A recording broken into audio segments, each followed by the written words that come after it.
नमस्कार, आदाब, सत श्री अकाल। उम्मीद करता हूँ कोविड-19 है, आप लोग अपने घर में सुरक्षित होंगे और अगर बाहर जा रहे होंगे तो मास्क और हाथ सैनिटाइज करके और मुंह सैनिटाइज करके जा रहे होंगे। लेकिन इस सब के बीच में एक और चीज़ को अब आप लोग याद रखिए कि वक्त आ चुका है हृदय परिवर्तन करने के लिए, अपनी सोल का, अपनी आत्मा का, उसका भी सैनिटाइज करना बहुत ज़रूरी है। और घर में बैठे बहुत सारी दिक्कतें हैं दुनिया में, लेकिन एक व्यक्ति ने सोशल मीडिया के में चर्चा का सबसे ज़्यादा जो विषय है वो है सुशांत सिंह राजपूत की मौत। क्योंकि एक यंग लड़का इस अकस्मात तरीके से उसकी मृत्यु होती है, तो ये सुशांत सिंह राजपूत की मौत ही नहीं है, हिंदुस्तान के युवाओं की आकांक्षाओं की मृत्यु है। खैर, हम लोग सुशांत सिंह राजपूत के बारे में इतनी चर्चा ऑलरेडी हो रही है और हम लोग विस्तार से इसके बारे में आगे चल के बात करेंगे। लेकिन आज मेरा मन था एक ऐसे व्यक्ति के बारे में बात करना जो आज से 20 साल पहले जिसने अपना कद फिल्म इंडस्ट्री में नंबर 1 बना दिया था, और ये श्रद्धांजलि मैं उनको देना चाहता हूँ क्योंकि उस समय ना सोशल मीडिया था, ना मीडिया था और लोगों को उनके बारे में कोई जानकारी नहीं है। उनका नाम है जम्मू सुगंध। और आज मैं एक वीडियो देख रहा था जिसमें अमर सिंह साहब जो पॉलिटिशियन है, उनका वो सिंगापुर में है, बीमार हैं। मैं उम्मीद करता हूँ कि उनकी तबीयत अच्छी हो और उनके हृदय परिवर्तन जो हुआ है जिससे वो अमिताभ बच्चन से कुछ पश्चाताप कर रहे थे, कुछ क्षमा मांग रहे थे। तो मैं चाहता हूँ कि मेरा वीडियो आज शायद अमर सिंह साहब भी देखें और शायद उनको वो वाक़या याद आ जाए जब मेरी उनसे मुलाकात हुई थी। एक और व्यक्ति हैं जिनकी आत्मा से उनको क्षमा मांगनी चाहिए, जिनका नाम है जम्मू सुगंध साहब। अब आप लोग सोचेंगे, कई लोग जो आज की जनरेशन है, कि जम्मू सुगंध साहब कौन है। जम्मू सुगंध साहब वो हैं जो इंडस्ट्री के नंबर 1 के पायदान पे थे, जिन्होंने बहुत बड़ी बड़ी फिल्में बनाई थी।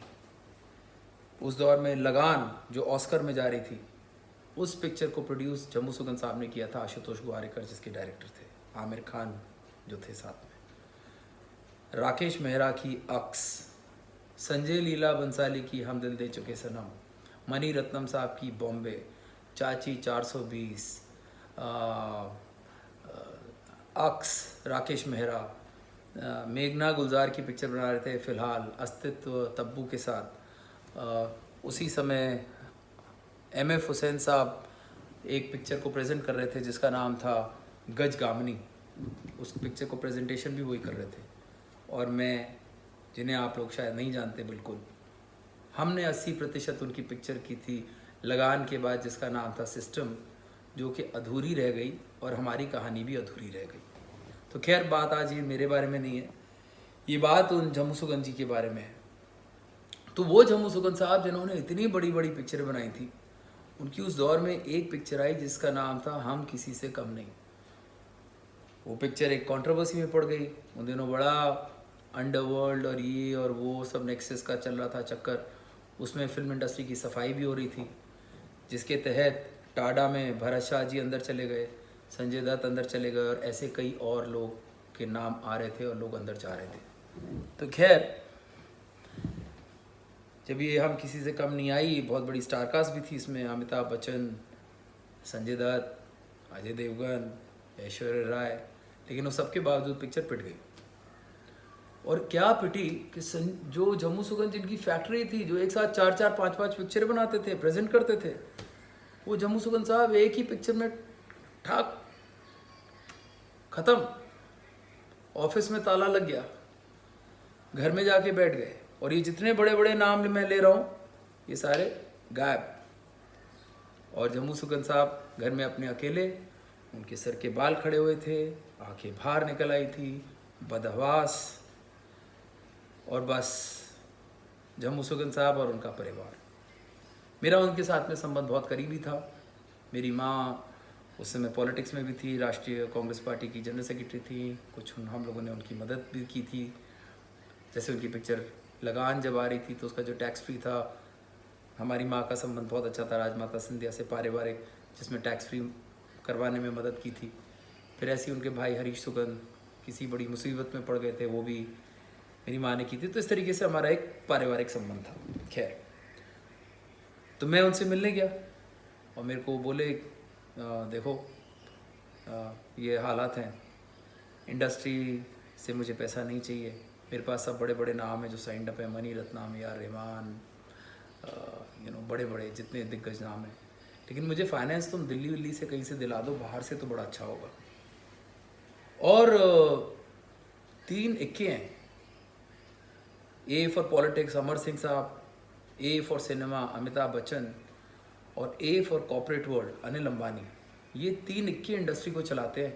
इनमें से ए ऑफ पॉलिटिक्स से अगर तुम बात कर लो तो शायद मेरी बात फटाफट बन जाए। साहब मुझे बड़ा अजीब लगा। मैं कहा जम्मू सुगंध जी, मैं आपको 3 साल से जानता हूँ, मेरे को तो लगता था आप फिल्म इंडस्ट्री चला रहे हैं, मुझे नहीं पता था कि फिल्म इंडस्ट्री कोई और चला रहा है। खैर हम घर गए, मेरी भी 80% पिक्चर पड़ी हुई थी। मुझे लगा भाई जम्मू सुगंध जी के साथ निकल गई तो बहुत बड़े स्टार बन जाएंगे। तो मैंने कहा कि ऐसे भी करके इनकी कोशिश करते मदद करने की, और अमर सिंह साहब से मीटिंग करते हैं, देखते हैं शायद कोई बात बन जाए। यंग थे, 20 साल पहले लगता था जो काम करने निकलेंगे हो जाएगा फटाक से। खैर, एक हमारे अंकल हैं, उन्होंने, वो भी नेता हैं समाजवादी पार्टी के, उन्होंने फिरोजशाह रोड पे अपने घर में मीटिंग रखवाई। मैं गया बड़ा तैयार वगैरह होके, चकाचक बन के अंदर घुसा, भीड़ भाड़ थी। अंदर गया, अमर सिंह जी थे, मेरे अंकल ने उनसे मिलवाया। मैंने कहा सर अंदर अकेले में कुछ बात कर ले। कहते नहीं मुझे सब्जेक्ट के बारे में थोड़ी जानकारी है, तुम सबके सामने बोलो, कोई बात नहीं है, हम सुनेंगे। तो मैंने कहा सर ऐसे आपकी इंडस्ट्री में बहुत बड़ा ब्रांड है जम्मू सुगंध साहब, और उन्होंने बड़ी बड़ी पिक्चरें बनाई हैं, और ऐसे कोई पिक्चर आई है और उसकी वजह से पता नहीं क्या गड़बड़ हो गया है, अगर वो कहते आप चाहेंगे तो उनका काम बन जाएगा। तो मेरे को देखा तिरस्कृत निगाहों से, चारों तरफ ऐसे सबको देखा। फिर बोलते हैं देखिए पैगाम लेके कितने बड़े बड़े नाम हमारे दरबार में आते हैं, वीडियो पार्लर चलाते थे, आज प्रोड्यूसर फाइनेंसर बन के हमारे बराबर का ओहदा पाना चाहते हैं। देखो हम जिसको बिठाना चाहते हैं बिठा देते हैं, जिसको उठाना चाहते हैं उठा देते हैं। इनको तो हम इंडस्ट्री को जोकर की तरह ट्रीट करते हैं, इनको तो नचाते बचाते हैं हम लोग। और हमारी दोस्ती तो आपको पता ही है महानायक से है, और महानायक का क्या होता है इंडस्ट्री में, और महानायक क्या चीज़ हैं, और महानायक की ये और महानायक वो, और एक दो और इसी तरीके के जो बड़े परिवार इंडस्ट्री को चलाए चले जा रहे इतने सालों से, उनके बारे में तारीफ़ करने लगे। तो मुझे बड़ा अजीब लगा। मेरे को लगा कि मैं तो इनसे मदद मांगने गया हूँ, और मैं जिस व्यक्ति की मदद मांग रहा हूँ वो खुद में एक ब्रांड है और उसको वो जलील कर रहे हैं, तो ये उसको जलील नहीं कर रहे तो मेरे को भी जलील कर रहे हैं। तो भाई 20 साल पहले तो अपना फ्यूज़ एकदम उड़ जाता था, अब तो एकदम शांत हो गए, उस समय तो एकदम फटाक से। तो मैंने कहा सर अगर आप बुरा ना माने तो 2 मिनट में आपसे कुछ कहना चाहता हूँ। कहते हैं हाँ बोलो। मैंने कहा सर ऐसा है कि देखिए जिनका मैं मदद ले मांगने आया हूँ वो अच्छा खासा एक ब्रांड है, बड़ा नाम है, आप तो उनको ऐसे जलील कर रहे हैं जैसे वो कुछ है ही नहीं। और वैसे आप जिन महानायक की तारीफ़ कर रहे हैं उनकी तारीफ़ तो हम भी करते हैं, और हम क्या छोटा मुंह बड़ी बात पूरा हिंदुस्तान करता है। लेकिन जब वो महानायक बॉलीवुड में आए थे पहली बार तो इंदिरा जी की चिट्ठी लेकर आए थे, और चूंकि वो इंदिरा जी की चिट्ठी लेकर आए थे हमने सुना है, तो उन्होंने आके 5, 10, 15 लाइन से धनाधन धनाधन धनाधन फ्लॉप पे फ्लॉप पे फ्लॉप देते चले गए। और इतनी फ्लॉप देने के बावजूद में भी उनको पिक्चरें मिल रही थी, क्योंकि वो इंदिरा गांधी की चिट्ठी लेकर आए थे। और बावजूद इसके उनको महमूद साहब, नरगिस जी ऐसे बड़े बड़े परिवार अपने घर में पनाह देते थे, क्योंकि वो इंदिरा गांधी की चिट्ठी लेकर आए थे। तो मैंने कहा सर देखिए ऐसे हम उनके ऊपर नहीं बोल रहे, लेकिन अगर हम किसी सड़क से भी किसी को उठा के ले आए ना घर में और उसे कह दे भाई तू 5, 10, 15 फ्लॉप देता चला जा, तो शायद वो भी स्टार बन जाए। क्योंकि क्या है ना, हमारी जो मासूम जनता है वो किसी को भी जब लगातार देखती रहती है तो वो उसकी ज़िंदगी का एक अभिन्न अंग बन जाते हैं, वो उसके आदी हो जाते हैं। वो ड्रग्स की तरह काम करता है कि भाई हाँ अरे इसी को देखते रहते हैं, यही एक है यही एक है। मैंने कहा पॉलिटिक्स में भी यही होता है और फिल्मों में ये भी यही होता है। तो क्या है, वो आदत की बात बन जाती है। अब आप किसी को मौका ही नहीं दोगे और दूसरे को मौके पे मौका, तो वो चौके पे चौका मारेगा। खैर, और मैंने कहा सर आप भी बुरा मत मानिएगा, किसी बड़े परंपरागत परिवार से नहीं है, आप भी माधवराज सिंधिया के पीए थे और आप भी यहाँ तक पहुँचने के लिए आपने भी बड़े गुल खिलाए होंगे। तो खैर उनको मेरी बात अच्छी नहीं लगी, उखड़ गए। 2 शब्द उन्होंने बोले, 1 शब्द मैंने भी बोल दिया होगा। वो भी चले गए, हम भी चले गए। कुछ समय बाद मैंने सुना वो मेरी माँ से मुलाकात हुई, बड़ी अच्छी मुलाकात हो रही थी। जैसे ही उनको पता चला मैं उनका बेटा हूँ तो एकदम उठ के खड़े हो गए, कहते हैं बस बस बस मीटिंग ओवर। तो खैर वो मेरी माँ की और मेरी उनसे आखिरी मुलाकात थी।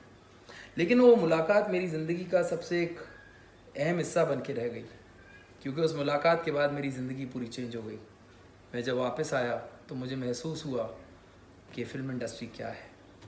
ये फिल्म इंडस्ट्री दिखाने को कुछ और है और हकीकत में कुछ और है, और इसको एक माफिया और एक कार्टेल की तरह लोग किस तरीके से चलाते हैं, और इसका फ्रंट के चेहरे कोई और होते हैं, पीछे इसके कोई और होता है, और उन पीछे के पीछे भी कोई और हो सकता है।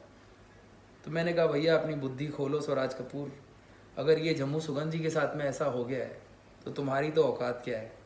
भैया पैकअप कर लो, ये 4-5 ही हैं जो चलाते हैं, इनके हाथ तो तलवे चाटने पड़ेंगे, हाथ पे जोड़ने पड़ेंगे जो अपने बस का नहीं है, या फिर अपना कोई और काम कर लो। तो खैर कहानी ये मेरी नहीं है, जैसा कि मैंने आपको पहले भी बोला, ये कहानी जम्मू सुगंध जी की है, और ये कहानी की एक मेन कलाकार जो हैं वो अमर सिंह जी हैं।